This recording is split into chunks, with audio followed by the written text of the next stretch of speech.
E agora temos o tema, o desafio de zerar emissões, e obviamente traremos neste minuto dois dos maiores especialistas que a gente tem, um representando a Anfávia, que é o Henry Joseph Jr., que é o diretor técnico da Anfávia, e o Gábor János Deák, diretor de Sindipeças, para um painel bem interessante discutindo exatamente o que a indústria está fazendo.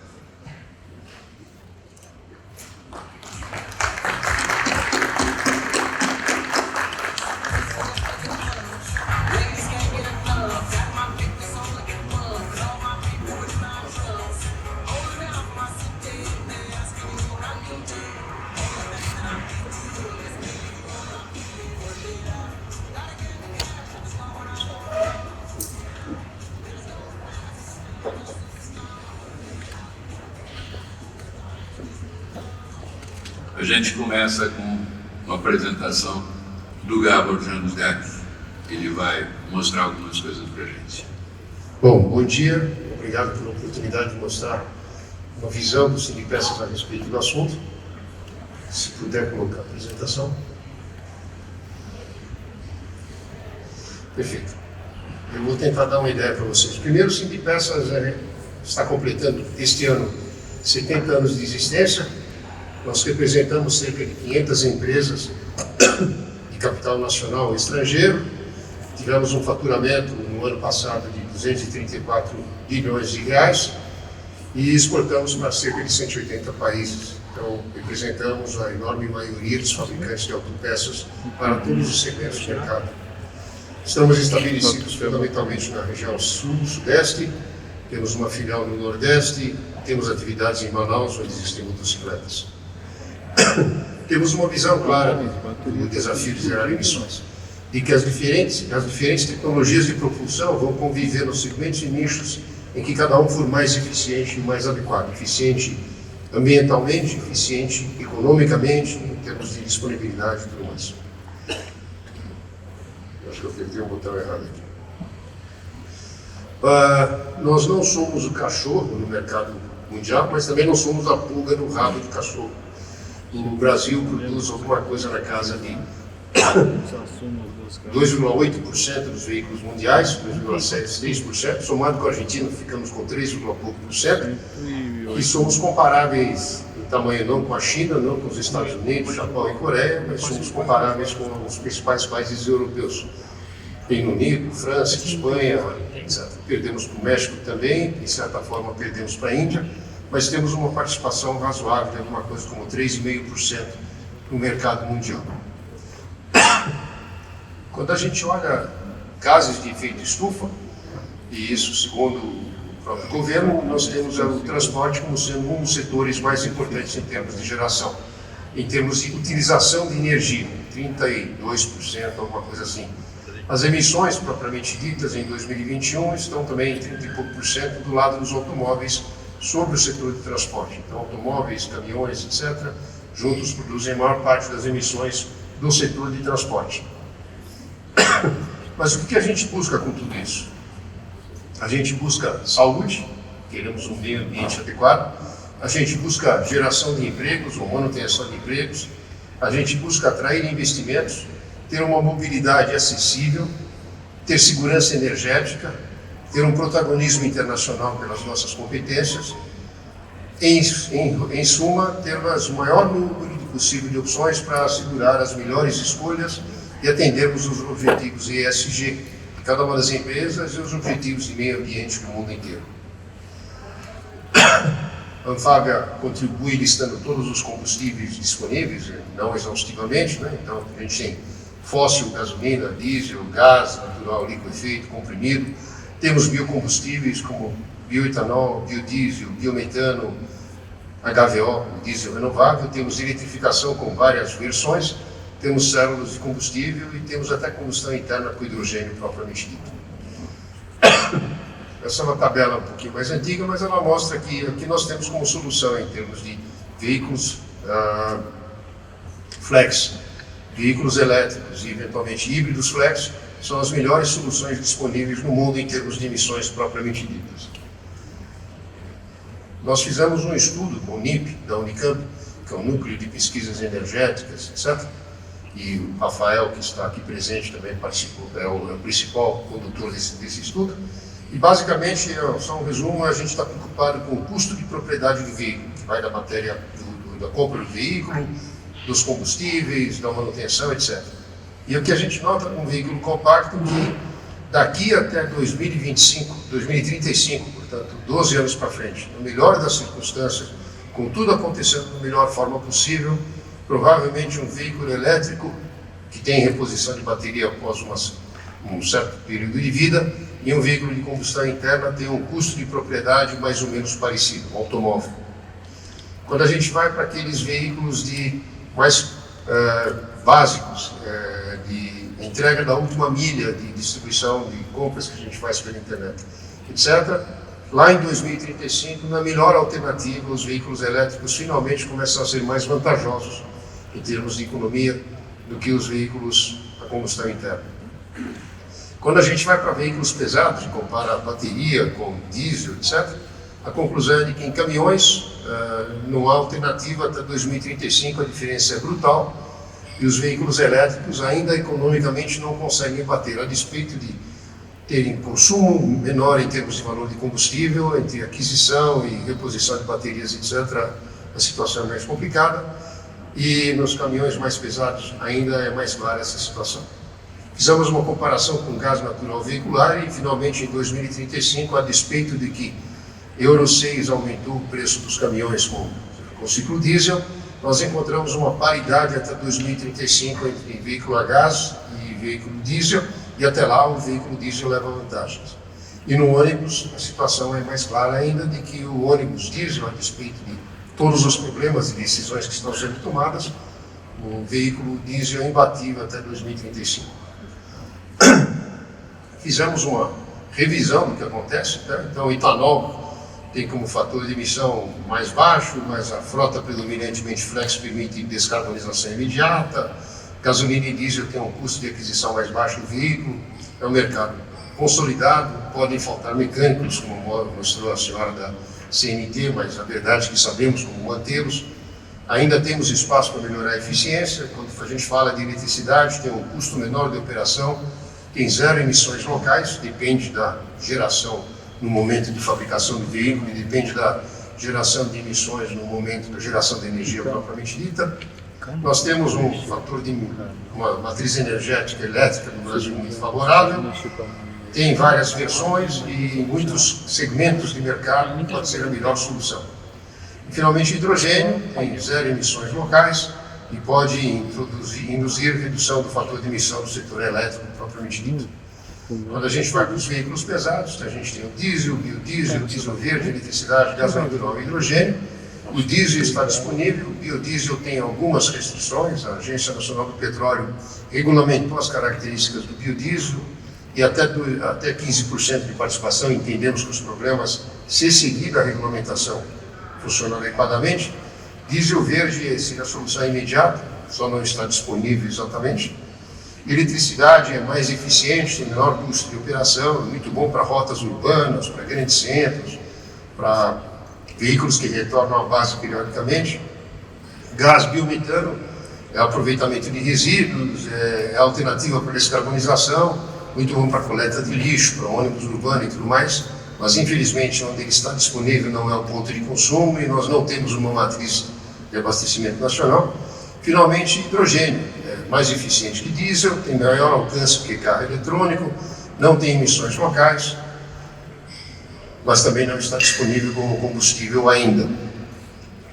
O veículo acaba ficando um pouco mais pesado, é muito adequado para veículos mais pesados, para longas distâncias, para hub, mas o combustível ainda não está exatamente disponível. Então, alguns pontos para os quais a gente gostaria de chamar a atenção. Segurança energética. As pessoas da minha geração lembram claramente do início do plano do etanol, lá em 1970 e pouco, e do fim do plano do etanol, no final da década de 70, quando de repente o pessoal não tinha combustível para voltar para casa nas férias e acabar comprando etanol nas farmácias para voltar. Isto gerou um buraco de 10 anos no desenvolvimento do etanol como combustível, que foi resolvido pelo lançamento dos veículos flex, que deu alternativa e eliminou a dependência da gente do etanol, que era uma dependência absoluta para quem tinha carro a etanol. Nós hoje falamos de todas as fontes possíveis de energia, que precisamos saber se eles estarão disponíveis, distribuídos e nos custos adequados o tempo todo.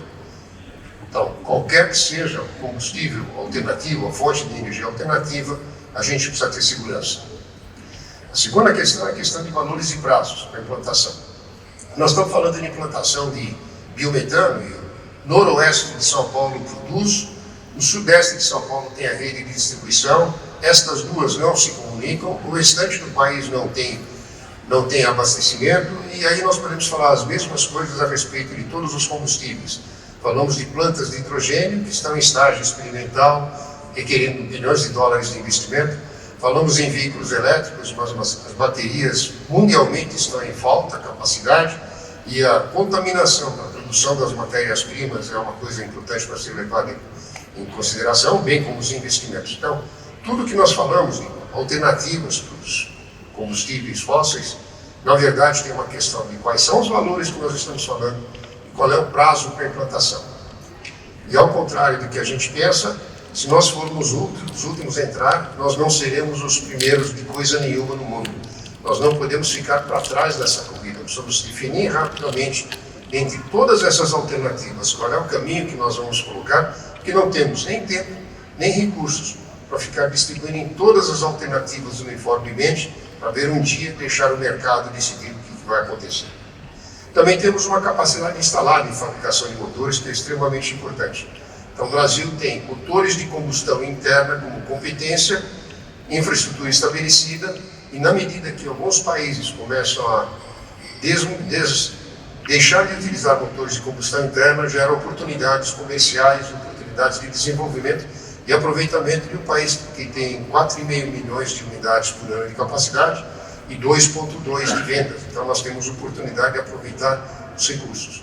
Não necessariamente tecnologia estagnada, mas acompanhar o desenvolvimento e conseguir melhorar esses produtos. Velocidade de renovação. Aqui é um cálculo muito simples. Se nós temos 1,5 bilhão de veículos no mundo e fizéssemos os 81 milhões de veículos, todos elétricos, daqui para frente, todos os anos, demoraríamos 18 anos para conseguir substituir todos os veículos a combustão interna que estão rodando no mundo. A situação no Brasil é muito parecida, a Sindipeças estima em 46 milhões de unidades no campo, produzimos 2,4, 2,3 milhões de unidades, demoramos 19 anos se todos os veículos daqui para frente fossem apenas elétricos. Então não vamos nos iludir, nenhuma solução substitui a frota no mundo em prazos menores que 30, 40 anos, que é o tempo de vida desses produtos. Portanto, existe um mercado. Não apenas porque não serão todos elétricos daqui para frente, mas também porque existe um mercado mundial, uma frota mundial para ser atendida. O que nós temos como oportunidades imediatas, nós chamamos de low-hanging fruits. Primeiro, inspeção técnica veicular. Se vocês olharem, a primeira coisa que acontece é que a gente, quando nasce, faz o teste de pezinho na criança e depois leva regularmente ao médico.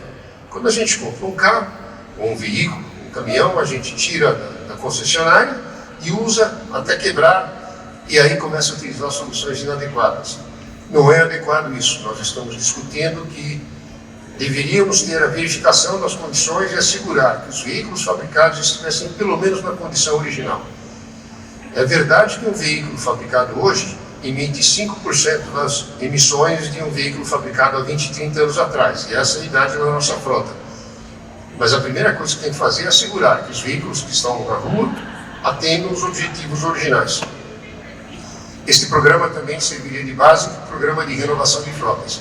Quem tem uma frota para a idade que nós temos e que tem essa diferença de 95% em termos de emissões entre veículos de 20 e poucos anos e veículos atuais, tem um interesse em que periodicamente esses veículos estejam calibrados de acordo com as regras originais, ou sejam reparados para chegar lá, ou seja favorecida a sua substituição por uma tecnologia mais moderna, mais segura, ambientalmente mais correta. Etanol. Nós temos um mercado que está abastecido com 85% de carros flex, que pode usar gasolina e etanol. Mas apenas 30% deles abastecem com etanol. A diferença de emissões, como eu mostrei numa página anterior, é brutal. Nós temos competência, produto nacional, temos o veículo, temos uma equivalência energética e, no entanto, 70% dos proprietários de carros flex não usam etanol, usam gasolina. Muito mais rápido do que qualquer providência sobre os veículos novos, cuja taxa de renovação é 20 anos, 30 anos, 40 anos, é induzir a utilização do etanol imediatamente e obter todos os benefícios ambientais. Gera emprego, gera economia, desenvolve a agricultura, desenvolve as cidades, melhora o meio ambiente. Está na mão da gente. Só precisamos achar uma forma de, quando parar no posto, não apenas fazer a conta dos 70% em custo, mas lembrar que, mesmo que seja competitivo, ele também é ambientalmente muito melhor. O que nós fazemos no Sindipeças? Fizemos 4 versões e vamos continuar fazendo os encontros de autopeças, em que nós fazemos eventos como este, com 500, 600 pessoas participando, dia todo focados em que as montadoras estão fazendo, o que o mundo está fazendo em outras regiões e quais são as oportunidades. Esse ano estamos lançando um evento virtual chamado Conexão Sindipeças, que será um evento virtual, mais curto, mas do mesmo gênero. Fazemos webinars trazendo membros da academia, montadoras, sistemistas para contar quais os caminhos, quais as alternativas. Trabalhamos com consultorias como a NIP do Unicamp, que eu já mencionei, mas também a Boston Consulting, McKinsey, Bright, junto com a Anfávia, separados, etc., tentando entender e mostrar para todo mundo, associado aos Sindipeças e para todo mundo, o que vem vindo pela frente. E temos nossos comitês técnicos, por exemplo, Powertrain, veículos pesados, sustentabilidade ESG, orientando os associados dos Sindipeças sobre caminhos e alternativas e trocando informações técnicas sobre os caminhos possíveis. E participamos do Made in Brasil Integrado, que busca perguntar por que importamos certas coisas que poderíamos fabricar.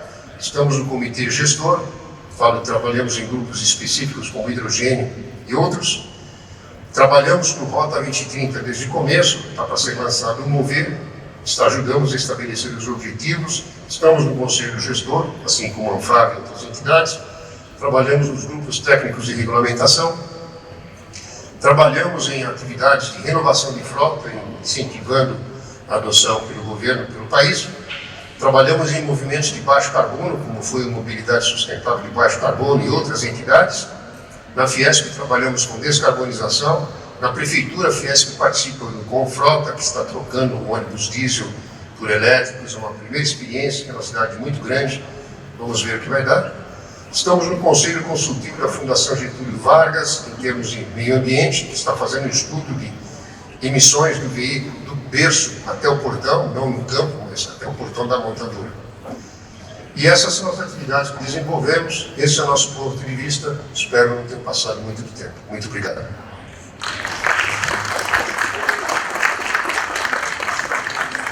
Eu começo então as perguntas, mas começo para dar um tempo, para descanso também para o Cabo, depois dessa belíssima apresentação, que sintetiza bem as preocupações da gente. Eu começo com uma primeira pergunta ao Henry. De tudo que ele fala, e do que a gente viu também a Fernanda da CNT falando, a gente percebe o seguinte: está avisado desde o Acordo de Paris, isso já tem vários anos, da necessidade de fazer eleição. A maior parte dos países do mundo tomaram alguma atitude regulatória de incentivo de qualquer coisa. Como é que está o Brasil? Por que não acontece nada? Por que a gente não vê nada assim, dando um norte? Onde estamos e para onde vamos? Bem, antes de mais nada, bom dia a todos, bom dia Fred, bom dia Marcelo, Rodrigo, obrigado pelo convite para estar participando com vocês esse ano, é um prazer estar aqui. Bem, depois da apresentação da colega da CNT, do Sindipeças, eu acho que a gente já tem hoje uma visão mais clara do cenário e do contexto que nós estamos vivenciando. A questão da descarbonização dos veículos, né, que graças a Deus, como foi mostrado pelo CNT, pelo menos hoje é alguma coisa um pouco mais saudável do que a questão dos cavalos, mas assim mesmo ainda é um problema que, sem dúvida, a gente tem que enfrentar, porque transportar cargas e pessoas nós não vamos parar de fazer. A questão é de como continuar fazendo isso de um modo sustentável, visto essa nova questão do aquecimento global e da necessidade da descarbonização. Você está perguntando do ponto de vista de regulamentação. Nós temos no Brasil já algumas políticas que foram adotadas já com essa visão. Primeiro, a questão da poluição urbana, né, que essa é uma política que é adotada pelo PROCONV, que é o Programa de Controle das Emissões Veiculares. É um programa antigo, desde 86 está publicado e vem exigindo em períodos consecutivos reduções dos níveis de emissões de poluentes urbanos, que é o monóxido de carbono, carbonetos, material particular, enfim, os óxidos de nitrogênio. São esses os poluentes que são controlados pelo PROCONV, de que o Brasil vem cumprindo isso já há bastante tempo, para e passo. Acho que a gente hoje tem um nível de emissões bastante reduzido e estamos a nível internacional. Tanto que foi comentado aqui, o nosso nível de emissões hoje é o chamado Euro 6, que é o equivalente, nós chamamos aqui de PROCONV P8, P de pesados 8, que é a oitava fase, que é equivalente ao Euro 6, que é o nível de emissões da Europa. A Europa estaria indo para o Euro 7 somente daqui a 4, 5 anos, e nós eventualmente vamos ter que discutir isso também. Do ponto de vista de emissões de CO2, que é um outro problema, né? O CO2 não é nem considerado um poluente, ele é um gás de efeito ambiental, que assim é tratado. O Brasil também tem suas regulamentações.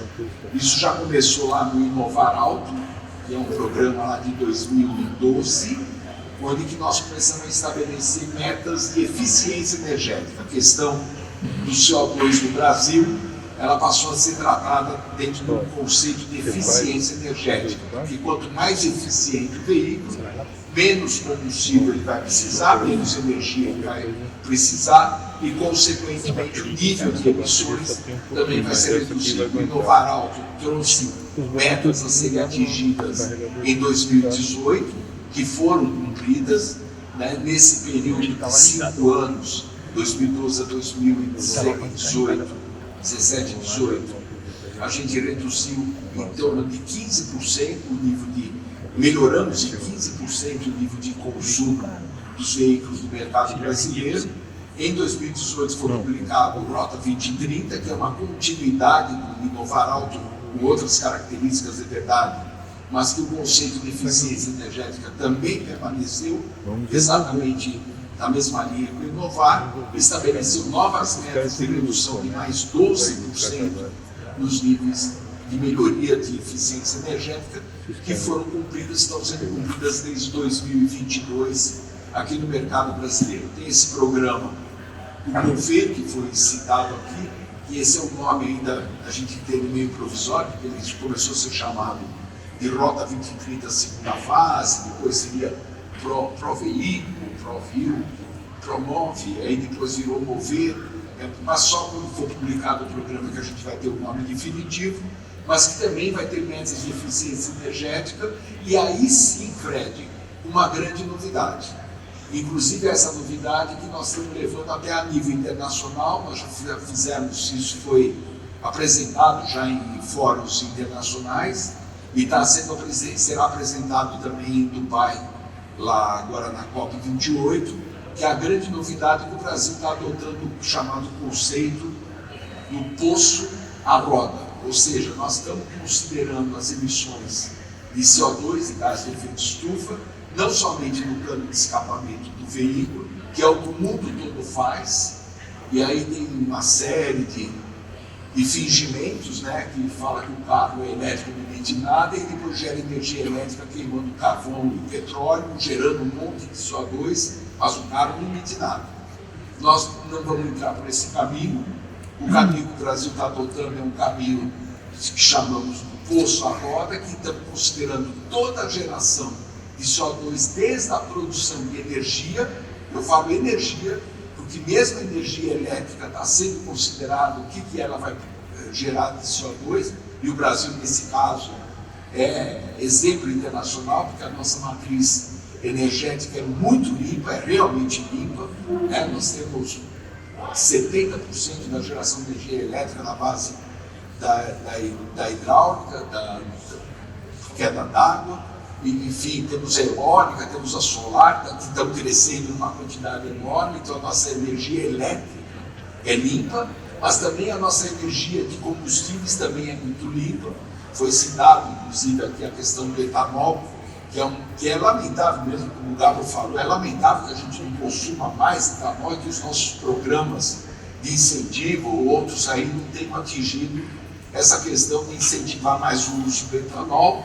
Temos a questão do biodiesel, que, como foi citado pela colega do CNT, realmente é um combustível que teve seus problemas bastante grandes, por formação de depósito, realmente começou a dar problema. Nós estamos numa outra fase agora, como o Gabo citou, que é uma nova especificação da Agência Nacional de Petróleo, que trouxe novas obrigações para quem produz e para quem comercializa o biodiesel, de tal modo que a gente imagina que vamos ter um upgrade significativo na qualidade do produto. Vamos ver se desse modo a gente consegue chegar nos 15% sem maiores problemas, mas temos ainda o HVO, que é um outro combustível que é também feito a partir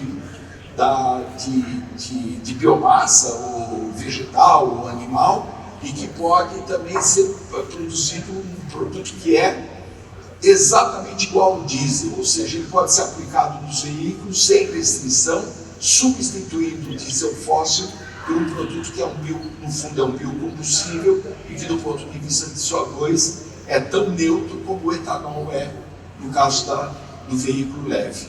Então, nós temos esses caminhos, estão sendo colocados.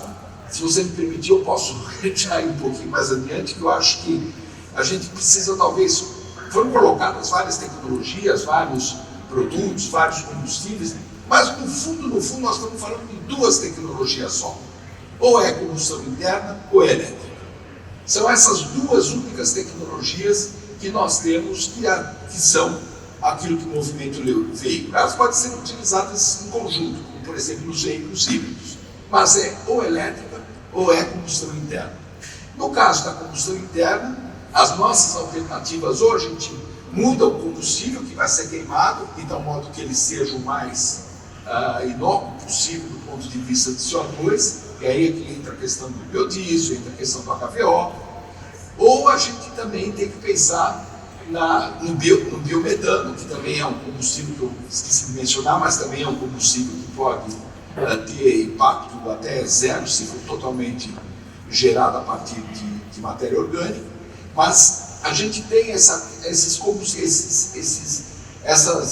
energéticos que podem ser aplicados no motor de combustão interna. O veículo continua com a combustão interna, mas o impacto de emissões é bem menor ou é nulo. Ou a gente vai para o lado do elétrico. No caso do elétrico, a gente também tem a questão de como é que é esse elétrico. O motor elétrico, ninguém tem dúvida, é um motor fantástico. Do ponto de vista de tecnologia, o motor elétrico é maravilhoso. Ele tem torque fantástico. Quem já dirigiu um veículo elétrico sabe disso. Ele tem torque em rotação zero. Ou seja, no primeiro contato que você tem com o acelerador, o veículo já está respondendo e responde de um modo muito gostoso para quem dirige. Então, é um veículo baixíssima manutenção, do ponto de vista construtivo é bem mais simples do que o motor de combustão interna, dispensa câmbio, transmissões, tem uma série, são vantagens enormes. O problema do motor elétrico é como levar energia elétrica junto. É esse que é o grande problema do motor elétrico. E aí a gente caiu na questão das baterias, e bateria, como foi mencionado aqui, é um problema ou por custo, ou por questões de produção, ou por questões de reciclagem após o uso, a durabilidade da bateria, tem a questão também do tempo que demora para recarregar a bateria, tem a questão do peso da bateria, peso para o transporte comercial a gente sabe que é mortal, porque você não pode trocar a capacidade de carga para levar mais bateria, então é um jogo, ou você leva mais bateria para ter mais autonomia, ou você diminui a bateria para ter mais autonomia, mas aí você tem menos autonomia para poder levar mais carga. Então é um binômio aí que é muito difícil no transporte comercial. Isso não é uma questão brasileira, não. O mundo inteiro discute essa questão do transporte de longa distância, essa questão da eletrificação. Tanto que se fala em vias eletrificadas, o veículo vai elétrico, mas vai carregando durante a rodagem, enfim. Mas esse é um problema sério do transporte comercial, a questão da bateria. Ou você tem geração de energia elétrica a bordo do veículo. E aí a gente ou entra na questão do híbrido, né? Onde que parte a parte é gerada energia e depois parte é utilizada na tração com combustão interna, ou você entra pelo lado, como foi citado aqui, do hidrogênio. Realmente o hidrogênio ele é um meio de gerar energia a bordo, no fundo é energia elétrica. Quando se fala de utilizar hidrogênio como geração de energia, nós estamos falando de um motor elétrico, cujo hidrogênio vai gerar energia elétrica através de células de combustível e o motor e o veículo possa utilizar a energia elétrica para um motor elétrico para transitar. E essa questão do hidrogênio, que também foi mencionada aqui, é complexa do ponto de vista da distribuição do hidrogênio, é complexa do ponto de vista do abastecimento do veículo do hidrogênio. Se imagina que esse é um problema que ainda tem muita questão que vai ser decidida, mas no fundo ele, por gerar energia elétrica a bordo, ele evita uma quantidade maiores de baterias, mas ainda é um trambolhão, ainda é uma coisa que por enquanto tem surgido mais no uso de ônibus para gerar movidos a hidrogênio, ônibus elétricos, mas só que ao invés de baterias movido a hidrogênio que gera energia elétrica a bordo. Então essas tecnologias, elas existem, elas estão em linha com essa regulamentação que você perguntou. Eu acho que o Brasil tem suas vantagens enormes nessa questão, tanto pelo nosso matriz energética elétrica ou de combustíveis. A gente está numa posição bem qualificada no mundo. O Brasil até agora, essa questão de emissões de CO2 no transporte no Brasil, o Brasil tem uma certa dificuldade de tratar essa questão, porque o grande emissor de CO2 no Brasil não é o transporte, não é a indústria. O Brasil, quando vai a nível internacional, ele tem que explicar a questão das florestas, a questão agrícola, que do Brasil são maiores emissores do que a parte industrial e de transporte. Então, por isso que o Brasil até agora tem meio tateado nessa questão da redução das emissões no setor de transporte de modo geral. Mas eu acho que a gente tem caminhado passos largos. Tecnologia a gente vai trazer a tecnologia que for necessária. Como o Gabo citou, é muito importante que a gente tenha condição de nacionalizar essas tecnologias, tanto por uma questão econômica, uma questão social, também por uma questão de balanço de pagamento do país.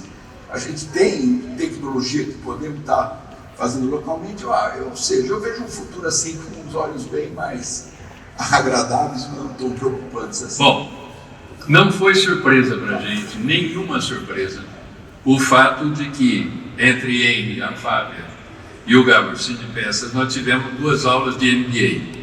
Ou seja, se a gente quer discutir isso daí, foram 2 aulas de MBA classificando e permitindo que a gente tenha com toda clareza todas as possibilidades do que o Brasil está fazendo, seja através dos programas que foram feitos, né? Destaco aí o Rota 2030, que eu vi inteiramente ser concebido, né? Então foi uma coisa muito interessante. E algumas soluções foram apontadas, algumas de uso imediato, que basta apenas um governo decidir como incentivar ou conscientizar o consumidor a deixar de colocar gasolina no flex e colocar etanol, que é uma coisa óbvia e imediata, que dá um resultado brutal em termos da gente cumprir toda e qualquer meta que tenha sido colocada de descarbonização, já que a gente é campeão de descarbonização no mundo inteiro e não somos o vilão que adoram pintar, nós não somos vilões, nós somos campeões. Nós temos um programa do álcool que é o único programa de combustível com renovação no mundo e que a gente simplesmente ignora. A gente tem uma matriz energética absolutamente fantástica, mas ninguém lembra disso, ou seja, a gente só é criticado. É a síndrome do cachorro vira-lata. Então, eu agradeço demais a presença de vocês dois. E realmente foi muito boa a posição de vocês e a apresentação de vocês dentro disso. Obrigado, Gábor, e obrigado a eles.